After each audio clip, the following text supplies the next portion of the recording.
So you're familiar with the pop icon Britney Spears?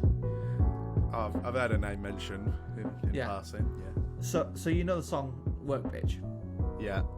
Right. You can memorise the lyrics, and it's like, work it hard, you know, you can hear the lyrics in your head, can't you? Sadly, yeah. So one of the lyrics is work it hard like it's your profession. Right. That's the worst thing I've ever heard you say. But it gets worse. Oh, good. Because for literally years, and it was only the past couple of days when Molly was sat with me going, what did you just say? I thought she said, work it hard like it's your brother Sean.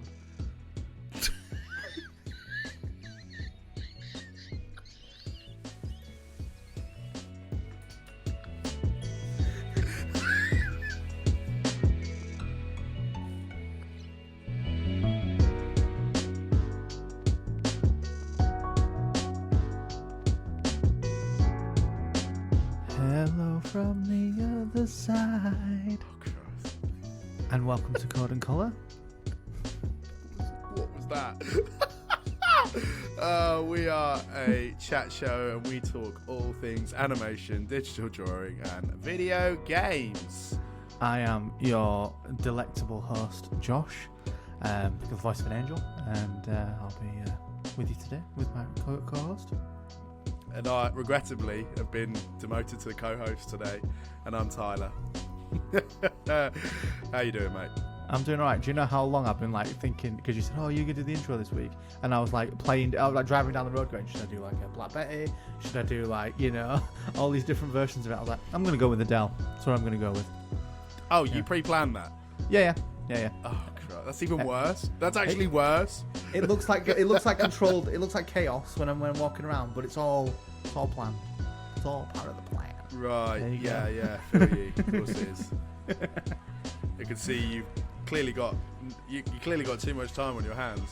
No, I've just not slept that much. So like, Yeah, at 4 o'clock in the morning, I'm like, you know what? I know what intro I should do, and I've got Baby Ren here just being like, hello from Camden Colour. So yeah, I have been good. Been doing a lot of baby duties. Been doing a bit of drawing, and what else have I been doing? Not a great deal, being a new father. There's not a lot that's I find stuff. I've been watching a lot of Clone Wars, which is what we like to hear. Yeah, it's a very good animated TV show. Of course it is. Top tier. What episode am I on this week? In fact, I might do like check-ins every week, just be like, this is the episode. Yes, please. I want to know what's going on. They're on the planet. Because you're a fountain of knowledge with like Clone Wars. You know the guy who has the diner where Obi-Wan goes and gives him the dart? Oh, yeah, a Dex. Yeah. There's another one of them who's a Jedi. Yeah. You're there. Yeah. Oh, what a storyline. Yeah. So, what's his name? Apparently he's a bit hot-headed or whatever as it was going through, but like... Yeah, he's... Yeah. Oh, wow. Have you finished that arc yet? No, I've just started it. Like, mate, I think Anakin just dipped out for whatever he was doing. Oh, you're on the first... Okay, you're on the first one of that. Yeah. Oh, mate, you're in for a wild ride with that storyline. So that's where I'm at the moment. But I keep like putting it on and like 2 o'clock in the morning just being like, you know what, this is some good TV. It is good. That's the thing, right? When you get into the later seasons of Clone Wars, you can tell that they understand their audience a lot more. And they try more mature themes. And it ends up paying off, right? Yeah. So there's some darker subjects that take place in the later seasons of Clone Wars that you probably wouldn't get in the earlier seasons, and it massively pays off, I think. It's almost like the TV show, the creators know that people watch animated TV shows and appreciate them for watching it. God, Josh, sometimes you just get in there. You know what I mean? Yeah, I know exactly what you mean. You know it's almost like the creators of that show just look at animated stuff and go, do you know what? People do actually appreciate that and take it seriously as an art form. And that we shouldn't take the mick out of them. Yeah. And, they don't see those shoehorns. I'm going to bring up this Velma joke wherever I can. Yeah. They see that they don't shoehorn in these Velma jokes where they go, oh, I'm going to take the piss out of my audience. Yeah. Instead, they just don't give see a good live lightsaber. action films doing that, do you? No. No one does that. They give us good combat, give us good storyline, crisp animation. It is elite. It is elite combat, though, isn't it? Like, it is elite. And, like, the good thing about Clone Wars is everyone is hard. Yeah. Like, everyone is hard as nails, mate. That's what I absolutely love about it. From, like, Cad Bane to Hondo. They're all just hard. They're all grizzly art. They're all unsavory people. Like, even the Jedi are all like, oh, yes, yeah, we're all mate, peacekeepers. And I'm like, you'll slice people in half. It's a dog-eat-dog galaxy, and they're all out for themselves, mate. I'm telling you. What did I watch? I watched an episode, and they were escaping from the prison, where they get this, the small Jedi, the P or whatever his name is. Yeah. The episode I watched last week. I can't remember his name. And, I know the one you're on about. And a ship blows up, and like you see, like one of the clones just like get like eviscerated. Like it's not violent, but he's dead. Yeah. And I was just sat there thinking, this was on like daytime TV. Like I was like, it was on like at this point it was on was it Cartoon Network when it started? Yeah. And then it moved to Netflix, I think. I was sat there watching it, being like, This was on at like 12 o'clock in the afternoon. Like, what? So what's quite interesting, have you done a lot? Have you done any of the Mandalorian arcs yet? No. Some of the early ones. Oh, I won't bring it up then. But there's some stuff that goes on, not in the final Mandalorian arc at the end of season 7. There's some that happened in like 4 or 5. I can't remember. And I was like, whoa, okay, like, yeah. Obviously, they don't lean into these themes too much, but yeah. But it's like you touch it upon it and you're like, your audience is a bit too old, for that one. Yeah. But I'm glad to hear you are watching Clone Wars. Yeah. It's taken me long enough to get you to do so. What was the turning point was I needed to have a baby, and I need to have loads of free time. Do you know what? I already love Ren. He's my favourite Humphrey, but now he's gone up there. Yeah, he's up there now. Like you're like down there. Molly's up here. Ren's now right up there. I'll tell him you said that. Thanks. Let him know. How have you been? Boy. Man to man, let him know, innit? I realised we went on a bit of a tangent then as soon as I was like, I'm on this to the Clone Wars. How have you been? What have you been up to? Well, I'm going to be continuing the Star Wars chat in a second anyway, but I am good, thank you. I've been doing a lot of drawing. I drew a couple of pictures over the weekend. I drew Wally again, because I drew him like when I first started drawing. I haven't finished him though. I thought I'd finished him, left it, came back to it and went, no. I've drawn Wally and Eve. Yeah, but the proportions are slightly off, and I'm like, no, I'm not going to just throw this one out and be done with it. But I also drew, Josh hasn't seen it, but one of my favourite animated movies is the Fantastic Mr. Fox film, directed by the greatest director in the world, Wes Anderson. You did show me one. Yeah, the Fantastic Mr. Fox one. Yeah, you said Josh hasn't seen it. Oh, the film. I'm on about the film, you muppet. I thought I have seen the art. It was very good. Like, So I did it like I'm gonna show you guys. It will be on. It's on my Instagram as well if you want to see it. But I kind of drew it like half the screen. There's like one corner's Fantastic Mr. Fox and some of his other Fox cronies, and then the bottom half is the wolf. Which Josh went, why is there a dog? Watch the film. It's a good animated film. It's really good. I don't know why you've not seen it. Really, really good. Just easy-going film, and it just makes me laugh. If anything, though, as far as like dogs and wolves being in the films, the best one by far is Death in Puss in Boots. I mean, yeah, but that wolf is literally only in it. Yes, you're right. But in Fantastic Mr. Fox, that wolf is in it for about a minute. And it's quite a significant moment in the film. Isn't it voiced by George Clooney? Yeah, the Fox is, yeah. Oh. It's a Wes Anderson film. He always gets like all of the best cast, right? And you see, they have just turned off. That was it. Straight away, you were just like, you should watch it. And you went, Wes Anderson. I was like, nope. Why? I just don't like his style. I think he's too weird. He's too weird. Just watch it. I promise you it's good. You'll like it. What else have I been doing? Oh, well, like I said, I was going to bring up Star Wars again. I've been playing the one, the only Star Wars Jedi Survivor. Lucky for some. Oh, my God. Chef's kiss. That game deserves all the praises, Ken. I'm not even joking. It took the success of Fallen Order and went, I'm just going to make it better. I'm just going to be better. And it is. It is in every single way better. There's not 1 ounce of me and goes, I prefer that in Fallen Order. Not at all.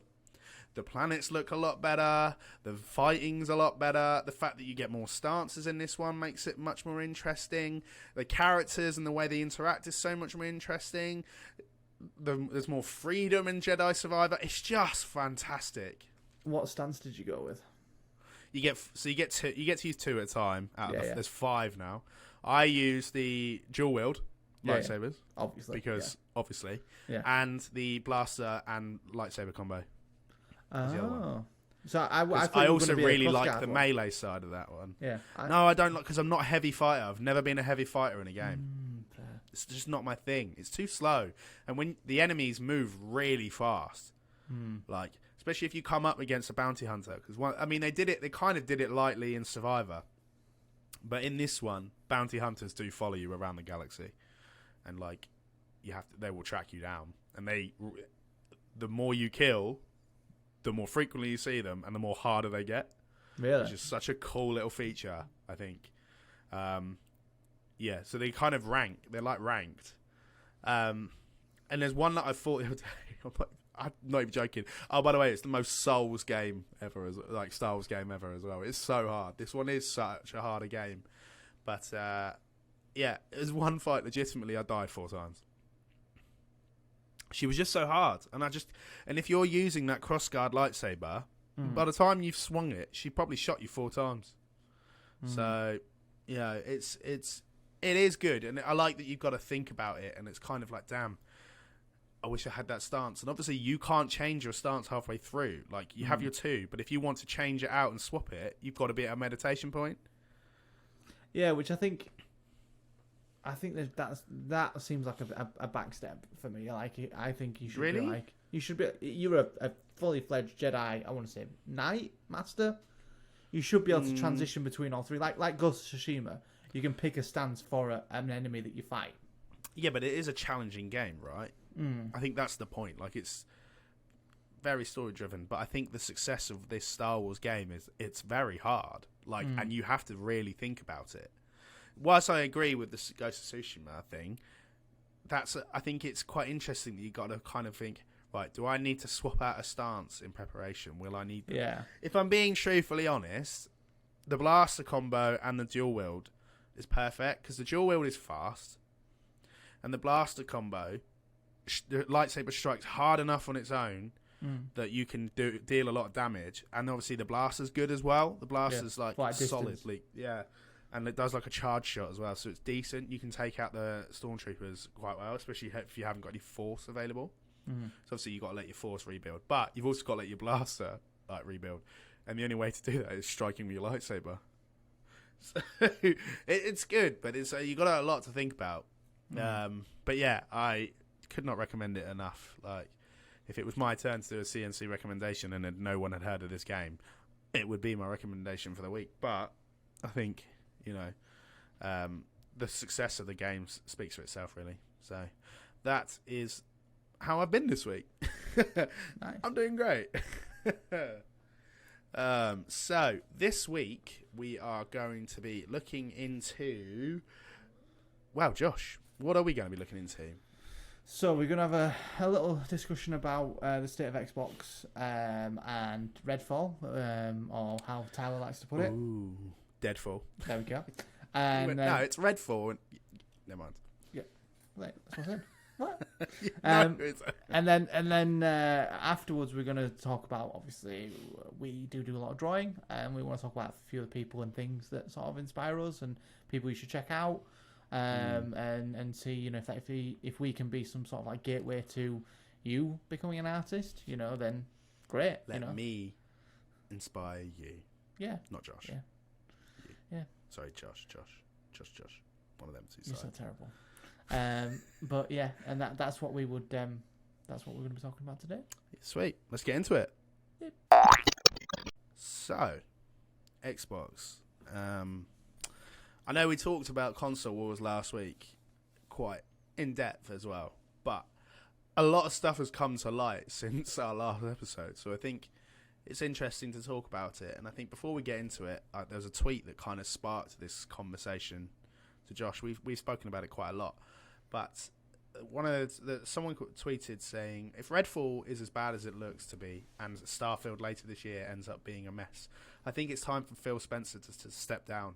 Maybe a hot take, but Xbox seriously needs to get their act together with their first-party games. Now, I'm assuming Phil Spencer is like the Kathleen Kennedy of Microsoft. Sweet, yeah. I was going to say the president of Xbox. Yeah. And then, so I said, we talked about this last night, right? This tweet, and we both come to the conclusion that it is just straight facts, right? Like, it is. Xbox need something, and I know that we said last week that Xbox were in a lot of danger, but they've just released Redfall, which came out. When did it come out? Yesterday. Yeah, or was it last today? couple of days. Yeah. Yeah, within the same time realm of Jedi Survivor, I'm going to say. Yeah. But complete flop, right? Yeah, and that in itself, even just by starting with Redfall, where it's coming out between Jedi Survivor and Tears of the Kingdom. Yeah. Like, you're sending your game out to die. Those are two AAA games, right? Yeah. They are going to define a generation. They're probably going to define the year for that console. Yeah. All those consoles. I mean, I know Jedi Survivor's on Xbox as well, but On PlayStation as well. it is on PlayStation. But what I'm saying is, I know that it is on Xbox, but it's like most people will have it on PlayStation because most people have the PlayStation this generation. Yeah. And the Xbox brought this game out that they had promise, right? It had promise, as well. But like, what happened? Like, I don't understand. Yeah, like, it's essentially, for the people who don't know what the game is if you've ever played a game called Left 4 Dead, instead of zombies, it's vampires. It's co-op, and it can be single player as well, and you're basically just going through a town or wherever, like a level, and just taking out vampires. Now, one of the issues with the game itself is that's not actually how the game is either. Like, that's my understanding of it, based off how it runs. But if you actually get into the nitty gritty of the gameplay itself, how they've marketed the game is completely different. Like, it seems like it's like a Left 4 Dead clone that does vampires, but there's actually a lot more to it, and that's not being shown. And it just shows that Microsoft are just being like, bye. And it's coming from a good studio. Why do you think that is? Why do you think that is? What, like, yeah, well, this is the same studio, so it's Bethesda, right? Yeah. And the Arcane studio as well. Who did the Arcane Studios as well. Dishonored. So Dishonored and Prey are those, like, the collaboration between those two games, and they've been successful, right? Dishonored was an incredible. I don't know. I can't remember how well Dishonored 2 did, but I think it scratched the itch of like. Yeah, the first one was a great game. It was a lot of fun. Prey was also a really fun game, right? And Bethesda is obviously, these are big, and Arcane, they're big studios, and Bethesda are obviously now probably feeling the weight of that. Yeah, that flop when they've got Starfield coming out later this year. It's a bit crazy to me. It feels like that Xbox are trying to get that win, but they're trying to get that win by buying up so many studios. And again, like we discussed last week, is a bit off more they can chew. They're putting out quantity over quality.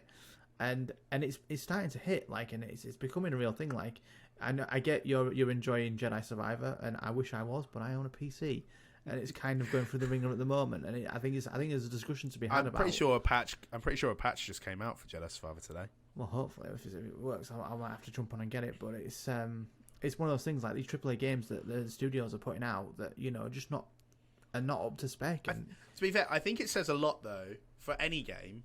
And on any console, when you're buying it and there's a day one patch, it's like a normal thing now, though, isn't it? Like anything, it is just normal. But in reality, it's like what you've done is you've sold a half-ass game, and if I didn't have access to the internet in order to play that game, I wouldn't be able to play it.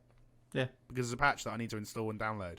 Yeah, and especially with like Steam, for instance, like when you pre-order a game, because of the way the time zones work. I want to play that game 9 o'clock in the morning. I have to wait till 4 to play it. Yeah. Because that's when it gets released. And then when it gets released, I've got a 2-hour patch. It's ridiculous. It is insane. Like, I get that, we aren't dealing with 8-bit games and things like that anymore. Yeah. We're not dealing with these small games. But I think whilst the size of the game has grown, the power of the console has also grown, right? I wouldn't expect to run Jedi Survivor on a PS2, but I would expect the PS2 equivalent of Jedi Survivor to run smoothly the day I bought it on PS2. Do you understand what I'm saying? Like, it doesn't. There's an article that I saw recently, and I can't remember if it's been announced what the game was, but there was someone was talking that saying the games are costing over £1 billion to make. You know. Then why, if they're costing £1 billion to make or dollars to make, right? Dollars, yeah. Why does it feel like they don't run at $1 billion? Exactly. Some games, like some, this is where Xbox is going horrendously wrong. Yeah. You can see that when people put money into games like Red Dead and Rockstar and Grand Theft Auto, you can see that the money's on the screen. Like they've put the money in, put the time and effort in. But like people, even if the games cost you $100 million, like that's $100 million. Like, what are you spending it on? Like but polish, like 6 months, 8 months, polish the game. Like Redfall's come out with so many bugs and so many glitches. It's just flopped. It's gone out to die, and it's why? And now they want to hedge all the bets on Starfield, which is coming from a studio which is, while fantastic studio, is notorious for bugs, glitches, and problems. And, I remember when Fallout 4 came out, right? And it was the glitchiest experience. Like, don't get me wrong, I loved Fallout 4. It's one of the best games ever. But I can't ignore the errors with that game, right? The issues that it had. It was a buggy mess, and it still is. And when you're paying £60-70 for a game, you want, and you don't want to have a day one patch. You want it to look like what you've been sold. And I think now's crunch time for Phil Spencer, being like, putting stuff out that's just not ready, and hedging all your bets by buying all the studios, because he's in hot water anyway, because the whole Activision Blizzard deal is frozen at the moment with the UK. Yeah, I think banging money out. It does seem a bit like he kind of just. I think he must have felt the pressure because obviously the PlayStation have all these AAA studios of their own, right? Yeah. He must have just think we need to do something, but then didn't have a game plan. Like once they acquired these studios, it's like they didn't really have a game plan for what they were going to do with them, and they're banking on like 1 or 2 exclusive a year. We're on our 3rd exclusive from PlayStation this year. Hang on. Wait, what have we had this year? God of War. Yeah. I think that's all we've had. But we're getting Spider-Man this year. Yeah. I just think, in the grand scheme of things, you're right. They are putting the quantity out over quality. And we talked about this last week, where it's kind of like the straight-to-DVD vibe. Redfall's going straight to Game Pass. It's going to be on Game Pass probably in 2 weeks, I imagine. And that'll be it. And then Bethesda and Arcane will lose all that money because, like I said, subscription-based things, they just don't make as much money. If I'm paying £10 a month to a bank of like 300-400 games, how are you dividing that between every studio on there? Right? It just doesn't make any sense in my head. So I don't know what Xbox are going to do, but they need to figure out something quickly. They do, yeah. And it's mad. Like it just doesn't make sense, like what they're going to do. And I think that they, I think while they have bought all these studios, it doesn't strike me as anything exciting. Like they've bought, Undead Labs, who did the State of Decay games. While people are fans of them, nothing's been coming out. But like you've showed me earlier that there's a big events coming on in May for PlayStation. Yeah. And like the 10 the games in there. Yeah, are all bangers. Wolverine. Yeah. Ghost of Tsushima 2. Well, I'll pull the list up for you now quickly. So in that list we had Wolverine, Spider-Man 2, Stellar Blade, Silent Hill 2, Last of Us multiplayer, Death Stranding 2, Ghost of Tsushima 2, the Santa Monica, something from Bend Studios, and something from Bungie. Well, Bend is the one I'm most excited about. What do they make? What have they done? Days Gone. Then I'm in. That game was fantastic. Yeah. I absolutely love that game, and I know why you love that bloody game. I love that game. Yeah, Has it got anything to do with a certain voice actor that's in that game? Yeah, he's great. Spectacular. He's great. And he rides a motorbike. Like when they were announcing, it's like, oh, you've got this fully customizable motorbike you can have as a former biker. It was sick. Yeah, it was sick. I played it on PlayStation 4, and it was buggy and stuttery, and it just wasn't good. And then I got it on PC, and the doors opened like smooth. Yeah, it is. I had it on PS4. Phenomenal. Like I played it, it was so good, so good. You know, It is good. Maybe they should just do a Days Gone too. They were. I know, but you know what? If they did like mic drop at the end of that event and went, actually, we're making Days Gone 2, everybody lose their mind. Yeah, I mean, Sony they could win. do it, right? Yeah, they could do. But Yeah. Sony, I don't think Sony put the money in. Totally could. You know, there's what's not to love about biker gangs and zombies Yeah. in an open world environment, right? There's nothing not to love about that. Well, I got the there's like an not expansion, like a DLC or whatever it was that was added to it, where you could have, you know, BB from Death Stranding Yeah. in the gas Oh tank.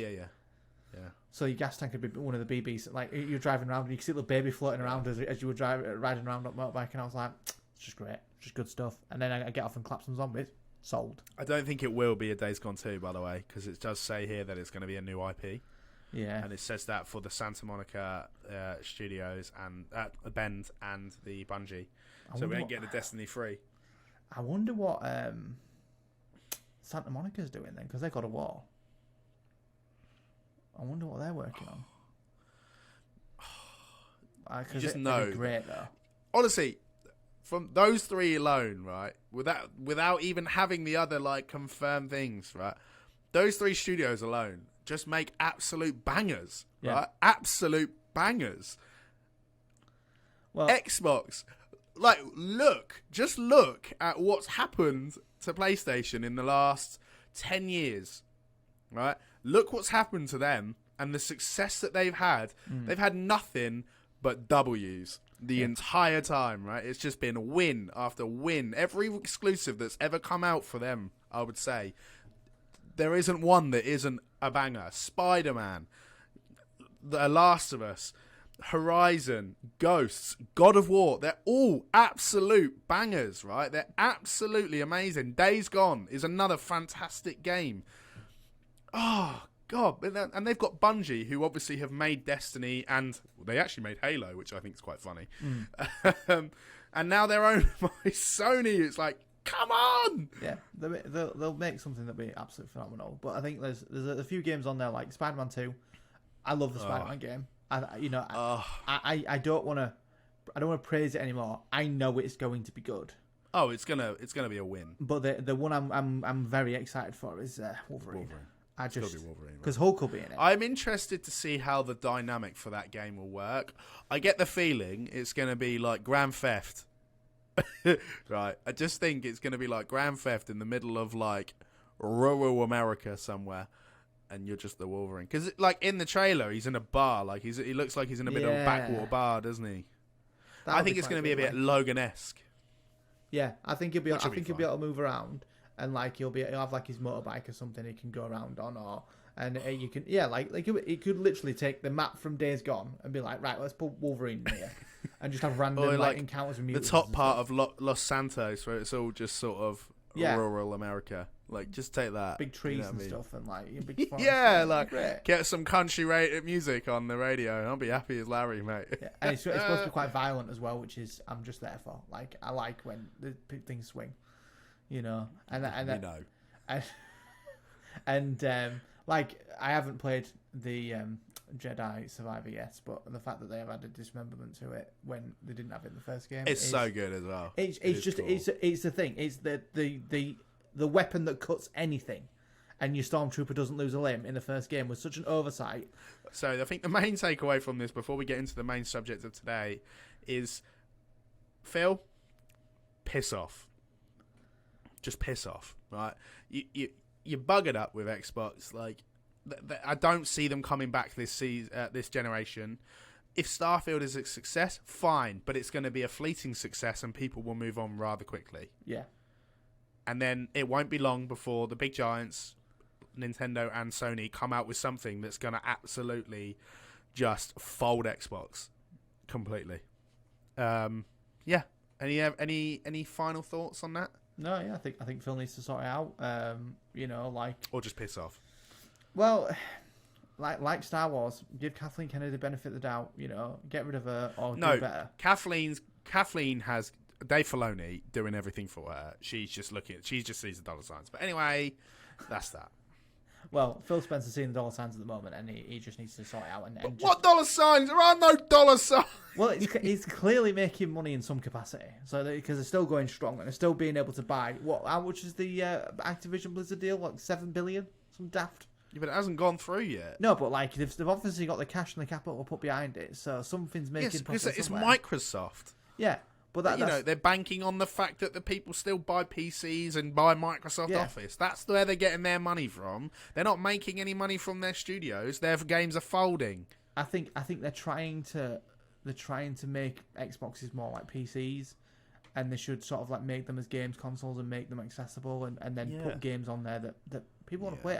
And if people wanted it to be more like a PC, they'd buy a PC at the end of the day. What we need, closing thought is to go back to 2010. When did Oblivion come out? When 2006. When 360 was just like, let's make 06, anything. mate. We're talking 06. Yeah. When 360 was just like, let's make anything. You got a game where there was a game called Fracture, and you could put the ground up and drop the ground down and blow holes in walls and make cover out of anything, and it was all about dealing with gravity. And then there's one that's like The Void, where you've got like a jetpack and you're flying up and down, and combat's aerial, and it's just madness. Everything's now like, let's make the most realistic, most this, most that, or money grabbing thing that you can get. Where in actual fact, get some creatives behind it and just make stuff that people can play and enjoy. So today we're going to discuss about the people that inspire us to draw, and the things that inspire us to draw in Tyler's case, which we'll get into. So yeah, we're just going to get into that. So Tyler, who inspires you? We ain't hanging about. We are not hanging about. Yeah, I think in terms of when it comes to drawing, when I first started drawing, and I know I say this all the time, I only started in November, but when I think about it, like, there was a lot of things that were like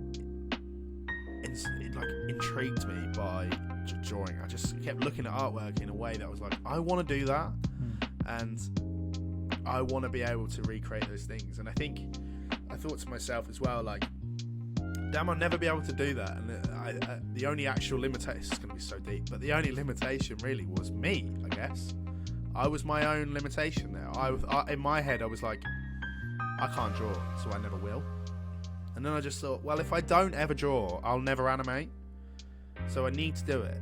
And I think that comes down to the fact that there was certain people's artwork and certain artwork that inspired me. And so that's kind of what the angle I took when I was deciding, or not even deciding, thinking about what inspired me. So the first one is an artist I've been following for years, and his name is Kirby Rosans. And I don't know if you ever remember, he did like a series of coloring books, I want to say about 10 years ago. They were like called Animorphia, things like that. I'll show you a cover, and you'll definitely know what I'm on about. And then he did Imagimorphia, and then Phantomorphia. He just did loads of things. So, but I've got the Animorphia book, and it's. Do you ever see that? No, I've not. Right. So they're his colouring books that he's done, and they're all drawn. Like, all the pictures in there are drawn by him, and you colour them in. And his kind of style is really like interesting because it kind of borders on like realism, but with surrealism. And it's like he blends them really well together. And like one of the best ways I can describe it is he did a series called Geometric Animals, which I really, really, really liked. And I wanted him to do a penguin because I wanted to get it tattooed, but he never did it. That was annoying. Unless he has and I missed it. But I'll show you one of the best examples. And it's kind of like an animal breaking free of a geometric version of itself. So here's one of an orca whale. Can you see? Like, it's a whale, and then it's like the back end of it is like a geometric version of the whale, and it breaks out. And he did a whole series of them, and they were all on his Instagram.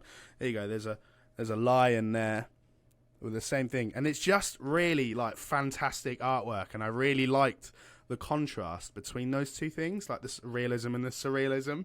It's almost like they exist in a world, like the way I kind of interpreted it is it's like it exists in this world, and there's like multi dimensions where these creatures are coming from, but we can't see it. We can't see that side of things. We can only see the real side, and that's just kind of how I always interpreted it, and I've always really loved it. And those were always my favorite things. And I'm actually now looking to see if he has got a penguin. I can't see one, because if he did a geometric penguin, I would have it. Do you know the two things? One, if it hasn't done the geometric penguin, you are more Maybe than I capable. should. Yes, you're more than capable of doing that yourself. So I think that should be one of your challenges. And secondly, the lion I was looking at there and the whale, they give me very Westworld vibes. That is, I would say that is a fair, like, that is so fair, because that blends that realism and that surrealism kind of vibe, right? Yeah. It is essentially like these people living in a world of like an alternate life, right? And that's kind of the vibe I was going for. But so to expand on his geometric animals one that I think you'll really like is he actually did a series of geometric Pokemon. Oh, nice. So here's his Gengar one. Oh, nice.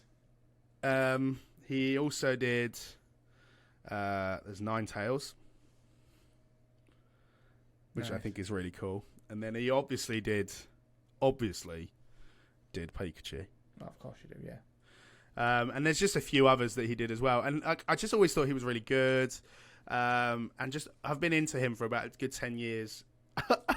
I once plucked up the courage to DM him once on Instagram. He never replied, obviously, to ask him if he'd draw a penguin one, because I wanted to get it tattooed. He never did. He never replied. So I'm probably the reason he's never done a penguin one. Right, we need to get this pod so like massive and huge that like he comes back. Kirby, and it's like, if you ever see this, and Lord, I hope you do, please draw fan. a geometric penguin. I am a big fan. And one of the other artists that I want to talk about, which I think was the turning point for me, becoming an artist, is a Japanese artist. I'm going to probably butcher the name here, and his name is Hayaganosuke. It's one word, and he famously designs a lot of the Pokemon cards images. And now he did a series, which I copied this particular one a lot. He did a series of images, but he never finished it. He was going through all the 150 one by one and doing them sleeping. So one of the ones that I always took inspiration was from his Oddish. Very different style to it, obviously, because I'm using Instagram, looking at it on Instagram. It wants me to log in, but there we go. It won't let me continue looking now. So Hayaganosuke, I'm gonna find some of his other work. He designs a lot of the Pokemon cards. I really like his, like, for me, when it comes to drawing, I don't know if this applies to you, but for me, importantly, is color. Right? I really like trying to push the limit on what colors I can use. And I think one of the big examples for me was the most recent Pokemon one I did, with the one in the forest. I really pushed the boundaries on what I could do with the color to make it still feel kind of accepted, but also kind of adventurous, I guess. And I guess, so for example, I started doing the trees kind of blue, but it kind of works because it kind of almost suggests it's the way the light's hitting it. And I think that's something that, you know, when you look at Hayaganosuke's work, I don't even know if I'm saying his name right, and I'm probably absolutely butchering it. But when you look at the way his things work, like, you can see he's using colours that wouldn't, in your head, doesn't feel like should be there, but is there. And you look at it and it's like, oh, okay, that is there, but I'm not seeing it that way. And I'm trying to find another example of it. But for like yellows for trees and stuff, and like just lots of different colours and like, Oh, no, it's even look at that. Look at it. There he is. There he is. Oh, we just love him. But yeah, just lots of different colours and like, using a lot of blues in places that you wouldn't think blue was there. Like, I know grass is green and obviously that's a blend of blue and yellow, but lots of his grass is kind of like a shade of blue. Yeah. Which I think is like, okay. And it works. And you kind of just think, yes, that makes sense to me. So that's something I really like. And that's something I'm trying to implement into my own drawing. So off the back of that, my next question is going to be, what kind of artist are you? Are you a character artist? Do you like drawing environments? Do you like drawing animals? Do you like, what kind of artist do you think you are? I think I like drawing. What's the word I'm looking for? Like almost. Like I thought I was drawing kind of. It almost started a bit like I was drawing illustrations, that kind of vibe when I first started, and I think I'm still drawing like that, but I'm kind of expanding it, and I'm drawing an illustration as a full image. Like usually when you think an illustration, it's just a little picture in the center, and I do a lot of that, and that's certainly how I started, but. I definitely think I'm drawing environments. I like environments. I like putting the things I draw in a place where I think they belong. And again, I know I talk about this artwork a lot, but it's probably the piece I am most proud of, which is that Pokemon one. And like, I drew that world and thought, right, and I spent hours researching which Pokemon I was going to put in. And like I knew I was drawing a forest, so I knew I had to focus on bug and grass. But I didn't want to just do all bug and grass, because it was like there's other creatures that exist in a forest. If you go into a forest, you'll likely see a deer or a rabbit or a fox or something like that, right? They wouldn't be what you'd think of a grass type Pokemon. So I started thinking about like normal type Pokemon as well, and flying type Pokemon and birds and things like that. So really build out that world. So I think when I do my drawing, I'd say I was definitely more of an environmental kind of environment drawer, because I like to world build. I think I like to build. I like to know, like if I'm looking at a scene, this is what's there. This is what's going on around me. I'm trying to expand beyond that, because I find people probably the most challenging thing to draw, and I think that's a very universal thing for people when they first start drawing. I would say you probably agree with me on that one as well. But yeah, I'd say I'm trying to focus on drawing people or characters, getting their proportions right. It's like when I drew that Chewie last week. Yeah. That just was so hard to get the dimensions right, especially as I was building his frame out of hair. Yeah. Right? It's like, it wasn't like a thing, and then like I had to, shape him with fur. So, yeah. What about you? Tell me about you. What are your influences? So there's a couple. I watch a YouTuber called Jazza. I don't know if you're aware of him or heard of him. No, I can't say I am. No. Well, he's an Australian guy. I want to say. Probably know him.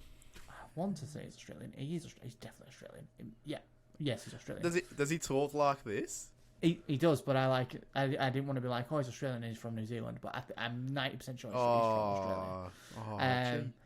So he's a big famous YouTuber, and I just sort of started drawing and getting back into it, and I looked at people who started drawing, and he popped up, and he does a lot of character designs and a lot of situations. Like I've actually got his app, which is I went down the rabbit hole with it, where you can take if you've got like a brain fart and you don't know what you want to draw, you can put some stuff in and it'll give you an auto generated thing to draw. Like it'll say like, is it an AI thing? Tiny hands.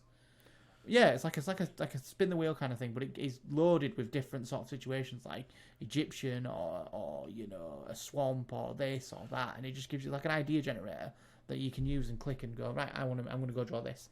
If you stuck for something to draw, but he does a lot of character drawing, and I think that's either something I want to specialize in, or sort of move towards. I hate drawing people, the same as the next guy, but I like bringing characters to life and being like, oh, this person, wears this gun belt for this reason, and like with your world building, I like to sort of character build, and we watching a lot of animated stuff and being like, oh, how did they come up with that character? Like, how did Agent Elvis is a one. Like, how did they design Elvis to look like that? Or how did they make Ahsoka look the way she does? And then sort of progress that to like 3D modeling.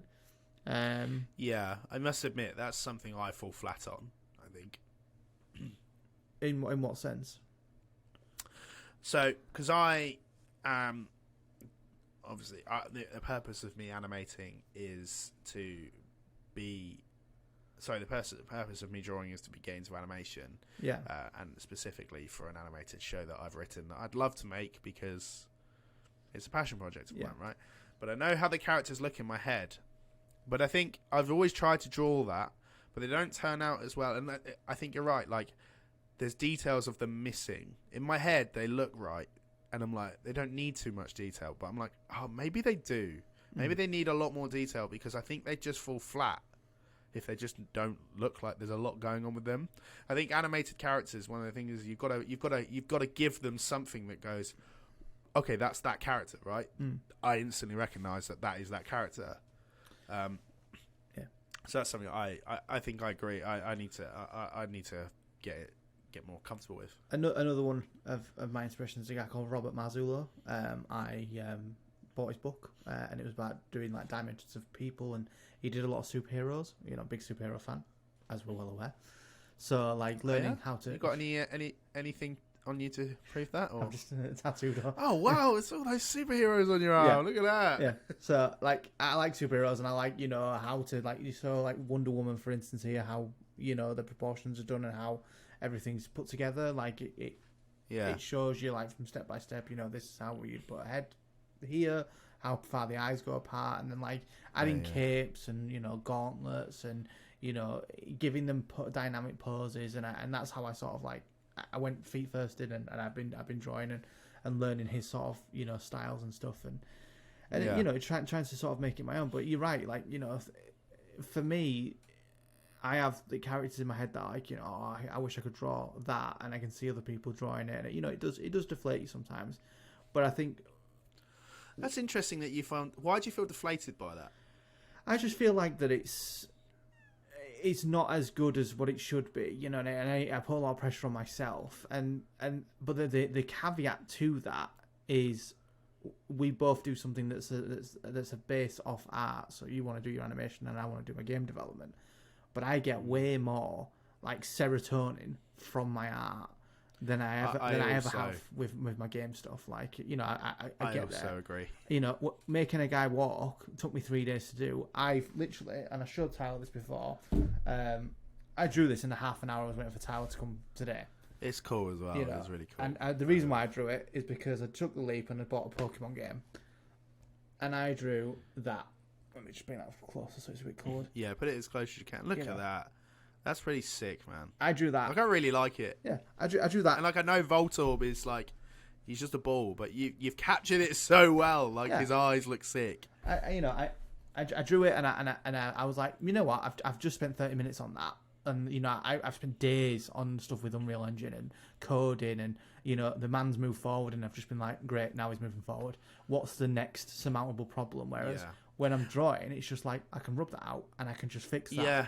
You can do it, and that's why it interests me that you get deflated by that, because it's just there's a lot of people who, and credit to them, there's a lot of people in the world who are far better at it than I am, and it's just but trying comparison to get there. Is the thief of joy, my friend. Yeah, it is, and I think at some point I'll get there, but it's trying to sort of balance everything, and there's some days where I'm just like, actually, should I just become an artist and not do my game dev stuff and just have that pleasure? I don't think you should.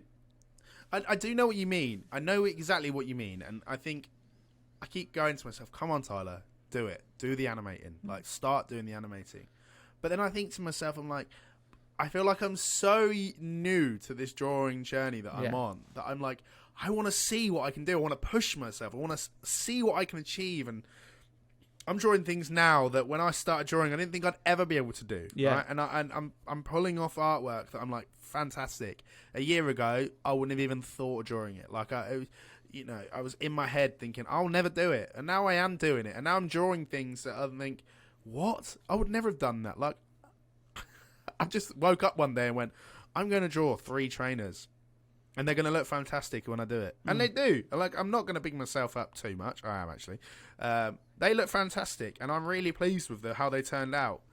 But I would never have thought I'd be able to draw at that caliber. And I'm so fascinated at how well I'm learning to draw that I just want to keep going with it. And I'm like, I will learn to animate. And I imagine when I start animating, I'll never want to stop animating. Yeah. But I'm so thoroughly enjoying drawing that I never want to stop. Yeah. Do you know what I mean? Same thing. Like, I don't want to peel off. Like, we'll finish recording this at some point, and I'll go downstairs and I'll carry on drawing something else, and it's a nice feeling where it's just like, oh, I've drawn an arm that's in proportion and it's got all the muscular structure in it and it looks great, and it's just amazing when it goes right. Quick boost of serotonin. It's just like, great, that looks awesome, and I love it. I love it. It really is. I know exactly what you mean. And it's so for that reason, I think I'm going to come back to it is why I see you getting deflated when I don't ever see you as a person that gets deflated anyway. I think for me, if I see something that someone's drawn and it's fantastic, I'm like, I'm going to draw it, and if I'm going to make it better, and then I'm gonna do it that way. Yeah, it's one of those things very very deep for a Monday night. But yeah, it's one of those things that, it's a Tuesday, that's why. Oh god, yeah, there we go. Lost train of It thought. is a Tuesday. Someone would say, it's got baby brain. Yeah, someone would say I've had an impactful thing happen to my life that's just like thrown me what's for happened, six. Josh? Well, What's happened? He's a week old. It's so good. Oh. No, yeah, believe it. it's one of those things, like, it's as much as I'd want to make a game, but it's just, it comes to the point where it's like so hard. Whereas like I can just pick up my iPad and draw Voltorb. Voltorb, is that his name? Is Voltorb? Yeah, that is Voltorb. And just bang that out and be like, oh, actually I quite like that. I drew a ball and I tried. And then it makes you go, I can do it. Yeah, I know I can do it. I could do that, but it's going to take me a while. Yeah, and I get that. So I think the takeaway from this is, it's good to have these inspirations, and those inspirations of what, like you, started your journey into being an artist, right? And it's good to have them, and it's good to hone in on what they do well and what you like about them. But I think it's also be realistic with what you can achieve very quickly, because as much as I want to be animating by the end of the year, I'm well aware that we'd planned that goal in January and we're in May, and I don't feel like I'm much further. I've started animating. I've started making little graphics for. I did all the graphics for Code and Color for the video stuff, and I've also started working on some of the graphics for my film that I'm re-editing, a film that I made years ago called Sister, with my mate Liam. Shout out Liam from the Gnome, and I'm redoing a lot of the graphics for that, because I was like, well, I nicked a load of animation last time. I want to do it myself this time, right? I want to be able to achieve it myself. So I am getting there, but I think I'm moving at my own pace with it. But I think I'm just accepting that is okay, and that is the pace that I'm going to be going at it with for a while. Yeah. So my advice to everyone is just pick it up, pick up the pencil, if you want to draw, pick it up, do it, and just keep doing it until you've got it. Look at things that inspire you, copy them for a while. Yeah. That's what I did. I just copied other people's work until I eventually started putting my own little spin on it. Eventually you'll gain the confidence to just do it yourself, right? You'll do little quirks that you're like, no, I want to do it that way instead of how they do it that way now. Like, I've done it their way, but I want people to look at that and go, that's a Tyler Heath piece of artwork, not a Kirby Roseanne's piece of artwork, not a Hayaguna Suke piece of artwork, not a, what's his name? Jazza. One of yours? Or Robert Missoula. Not a Jazza piece. This is a Josh Humphrey and a Tyler Heath piece of work. And now I want to hear that from you guys as well. So show us as well on Instagram if you've got anything. Yes, send us. People, if you draw, show us what you draw. I want to see it. We want to see it. We want to celebrate it. We'll show people over the internet. We'll be like, this is from one of our listeners or viewers, or from my mum, or from your dad, or I don't know. Just show us your artwork, please. Begging you.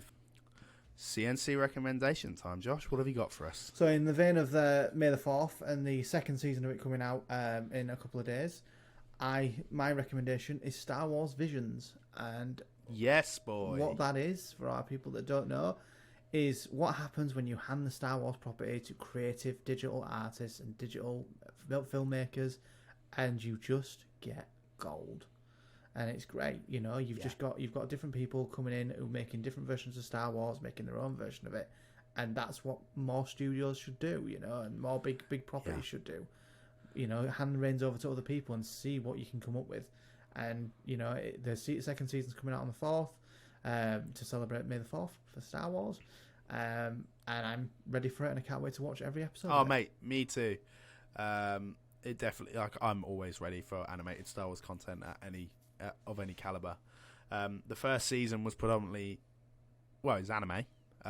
different anime studios produced it. The second season, they've decided to expand beyond that and have gone to studios all over the globe, including the UK. Most notably Aardman, Yeah. who are famous for Wallace and Gromit and things like that. Shaun the Sheep, isn't it? Yeah, which I think for me is a little too far, but I'm still intrigued. I disagree. I'm so excited. Oh, I think are you? it's gonna be, Okay. I think Star Wars needs a comedy edge. Yeah. Sometimes, Yeah. you know, not the main stuff. I don't want them to do what they did with Marvel and ruin it. I want them to, you know. There's got like the galaxy's so huge, and what I think really works for Visions is that they've given it to different creatives to tell a different story, to focus on a different point in the universe that or the galaxy that we wouldn't know of. And there's got to be parts of that are fun, right? And I think that's what Aardman are going to bring to it. Yeah, exciting. So great recommendation. Star Wars Visions. Season 1 is on Disney Plus. Season 2 is joining us on 4th of May. So yeah, go and watch that, and may the 4th be with you. Cheers. Peace.